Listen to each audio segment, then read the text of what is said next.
Eran las 2 de la mañana. A unos pocos kilómetros fuera de la ciudad, el auto arrasaba el asfalto a 96 kilómetros por hora. Mantuvimos las luces bajas. El camino oscuro a nuestro alrededor solo estaba iluminado por la luz de la calle ocasional. Las cosas se movían invisibles en los árboles.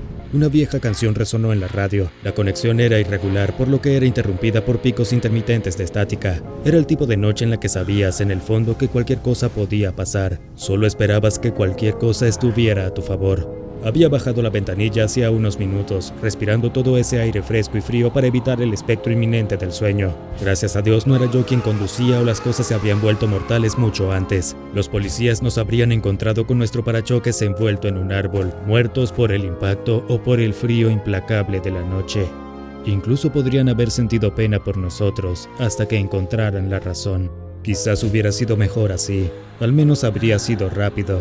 Muchas cosas malas pueden suceder en las carreteras solitarias en la oscuridad de la noche y estábamos a punto de descubrir que chocar tu automóvil era una de las más leves. Scott conducía. Él también fue quien negoció todo el trato. Yo solo venía para brindar respaldo. Había una sorpresa de medianoche completamente cargada en el bolsillo de mi abrigo, con la esperanza de que no viera ninguna acción esta noche, y una escopeta en la parte de atrás en caso de que las cosas se pusieran realmente difíciles. A situaciones como esta vienes preparado o cuentas con la gran posibilidad de que no saldrás. Nunca le pregunté a Scott cómo llegó a los bienes que actualmente se encuentran en el maletín, y tampoco ofreció una explicación. Solo me dijo que ya había conseguido un comprador potencial muy interesado de un sindicato fuera de la ciudad. Personas serias, gente peligrosa. Pagarían mucho dinero o nos dejarían en bolsas de basura en una zanja al lado de la carretera. Pero ambos necesitábamos dinero y estábamos dispuestos a correr el riesgo si significaba que podíamos regresar como hombres ricos. Los términos del trato eran simples. Saldríamos a cierta carretera estatal poco después de las 2 a.m. con los productos. Nos reuniríamos con los compradores en cierta parada y realizaríamos el intercambio. Luego todos iríamos por caminos separados y si teníamos suerte ninguno volvería a verse más. Parecía bastante simple. Scott parecía francamente contento con todo el asunto, y durante un rato yo también estaba emocionado, hasta que me contó sobre el camino en el que los compradores querían encontrarnos. Todos habíamos oído leyendas sobre ese lugar, supersticiones. La gente piensa que los criminales dan miedo, pero créanme, somos un grupo sorprendentemente supersticioso. Nuestra profesión se basa en gran medida en la suerte, estar en el lugar correcto en el momento correcto y tener la suerte de evitar a la policía en el camino. Pero algo que debes saber, seas un criminal o un seguidor de la ley, es que algunos lugares siempre serán el lugar equivocado.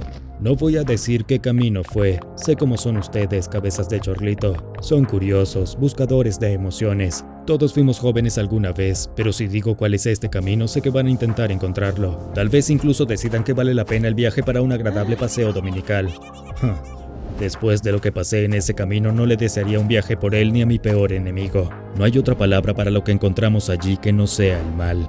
Cuando éramos niños solíamos llamarlo el pasaje del diablo. Cada rumor espeluznante e historia de miedo en el libro circulaba sobre ese lugar. Déjame ver lo que puedo recordar. Bueno, estaba el vigilante en el bosque. La gente solía decir que había una figura larga y alta con los ojos más grandes que jamás hayas visto. Ojos como faros, de pie entre los árboles. Si la luz de la luna brillaba en el ángulo correcto cuando pasabas conduciendo, lo verías parado allí, mirándote fijamente, pensando en hacer quién sabe qué. Luego estaba la vieja Beth, la autoestopista fantasmal. La gente solía decir que veía a una anciana extraña cojeando por el costado del camino en medio de la noche. A veces la gente decía que podían oírla llorar, incluso si estaban tan lejos como para que la cosa pareciera imposible. Si tenías lástima de ella y te detenías preguntándole si necesitaba que la llevaran, te decía que eras una persona muy amable, pero que ella estaba bien caminando sola. Pero si no te detenías y le ofrecías un aventón, si simplemente te alejabas, bueno, la leyenda local decía que la próxima vez que verías su rostro sería en tu espejo retrovisor, mientras estaba sentada en tu asiento trasero, alcanzándote con sus antiguas garras huesudas. Te haría pensar 2 veces antes de dejar a una anciana caminando sola en la oscuridad. Y por supuesto estaba el corredor solitario. Las historias que mi papá me contaba sobre él siempre solían asustarme mucho. Era un hombre pálido, vestido de manera muy ligera para los fríos meses de invierno, que corría por el borde de la carretera. Si lo mirabas, él miraría hacia atrás, y si sus ojos alguna vez se encontraban, las historias decían que él comenzaría a correr detrás de ti. No importaba qué tan rápido condujeras, siempre te alcanzaría y te miraría a través del vidrio de las ventanas de tu auto. Nunca lastimó a nadie directamente, pero me imagino que probablemente causó 1 o 2 ataques al corazón en su tiempo, si es que alguna vez existió.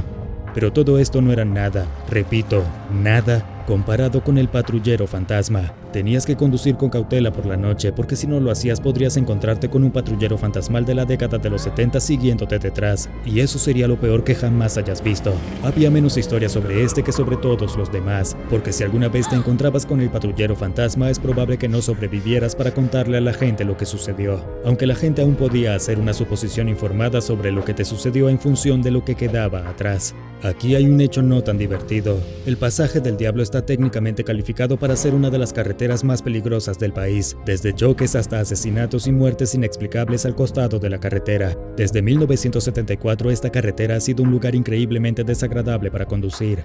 Cada vez que veía otra historia de terror sobre una muerte extraña en el camino pensaba en el patrullero fantasma, y fueron esos mismos pensamientos los que contaminaron mi cerebro esa noche mientras Scott conducía a la parada en medio del pasaje del Diablo. Solo me di cuenta de que me había quedado dormido cuando me empujó para despertarme y las luces de farolas distantes destellaron en mi campo de visión. «Luce vivo», dijo. «Llegamos». La parada no tenía mucho para ver. Todo lo que había era una gasolinera abandonada, el lugar perfecto para este tipo de negocios. Mi mano se movió instintivamente hacia la sorpresa en mi abrigo y preparé el martillo. Algo acerca de la situación no estaba bien. Operación encubierta, emboscada policial, todo esto apestaba demasiado bueno para ser verdad. Mis instintos resultaron ser correctos en cierto sentido, pero no de la manera que esperaba.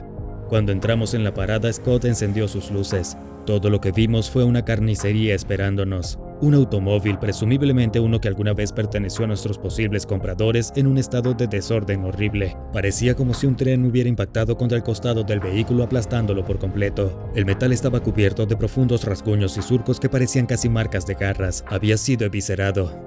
Scott frenó con fuerza y ambos salimos del auto. Saqué la sorpresa de mi chaqueta y él agarró la escopeta del asiento trasero. Nos acercamos con precaución, preocupados de que esto pudiera ser parte de la trampa, hasta que vimos el charco de sangre debajo de la puerta del lado del conductor. Nos acercamos impulsados por una curiosidad morbosa. ¿Fue un golpe de una pandilla rival que buscaba interceptar el trato? Parecía lógico, pero no había agujeros de bala en el auto, solo rasgaduras, desgarros y daños masivos por impacto. Scott enfocó la luz de su teléfono en el auto destruido y vomité cuando vi lo que había adentro. Los compradores parecían menos personas y más como dos pilas de cerdo desmenuzado con ropa andrajosa. Si no los hubiera visto dentro del auto ni siquiera hubiera adivinado que eran humanos, y el daño no era solo en ellos. La tapicería fue rasgada y quemada, con símbolos violentos tallados en las paredes y garabateados con sangre en las ventanas rotas. Cuando me volví hacia Scott estaba blanco como un fantasma, agarrando su teléfono y la escopeta con manos temblorosas. No intercambiamos palabras, pero ambos sabíamos que era hora de irnos. Habría otras oportunidades, otros tratos, pero vidas solo obtienes una. Y ambos reconocimos en silencio que si nos quedábamos aquí mucho más tiempo ni siquiera tendríamos eso. Volvimos a toda velocidad al auto y cerramos las puertas detrás de nosotros. Si acaso servía de algo teniendo en cuenta el daño a los compradores y su auto, tal vez solo necesitábamos esa ilusión de seguridad. El auto salió de la parada a una velocidad vertiginosa. Scott pisó el acelerador, tratando de poner una buena distancia entre nosotros y el horror en la parada. Fuera lo que les había pasado a los compradores, no nos apetecía compartir el mismo destino. Mi corazón se hundió cuando escuché las sirenas y las luces intermitentes detrás de nosotros. Después de todo esto, nos arrestarían por exceso de velocidad. Nos detendrían y encontrarían las armas y el maletín en el auto, y tendrían muchas preguntas para las que ninguno de nosotros tendría buenas respuestas. No sabíamos si reducir la velocidad y esperar lo mejor o acelerar y llevar a este chico de azul a una verdadera persecución de autos. Todo esto no podría haber salido peor, pero mis pensamientos pronto se desviaron de acostumbrarme al sabor de la comida de prisión a algo mucho más siniestro. Cuando vi el auto que se acercaba por el espejo retrovisor me di cuenta de que no nos seguía un auto de policía moderno. Era un viejo patrullero destartalado de los años 70, que viajaba a velocidades increíbles y nos ganaba terreno. Las luces altas me atravesaban como hojas de afeitar. Escuché que la radio cobraba vida, aunque ni Scott ni yo la tocamos.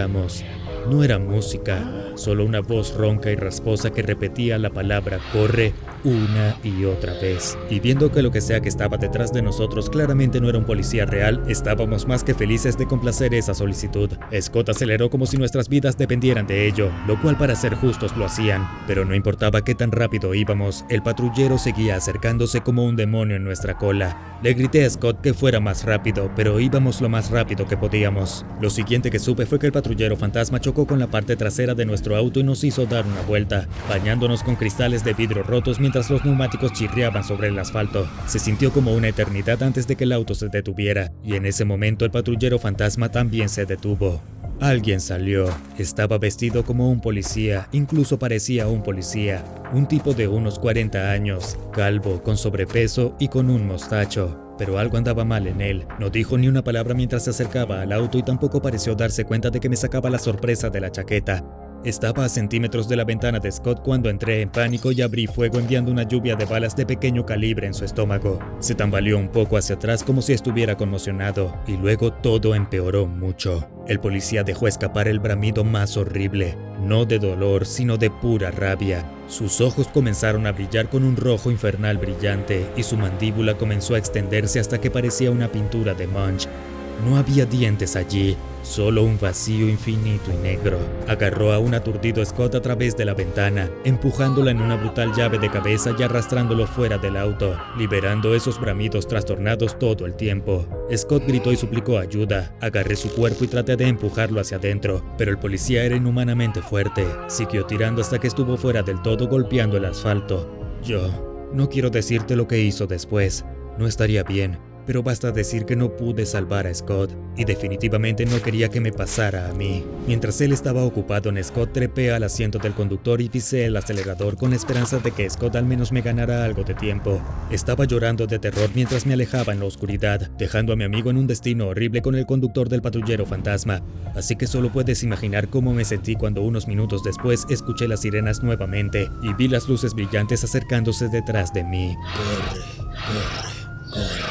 Ahora echo un vistazo a SCP-002, la sala de estar y las habitaciones SCP más aterradoras, y el secreto en el fondo de SCP-087 explicado, para más videos SCP que te provocarán pesadillas.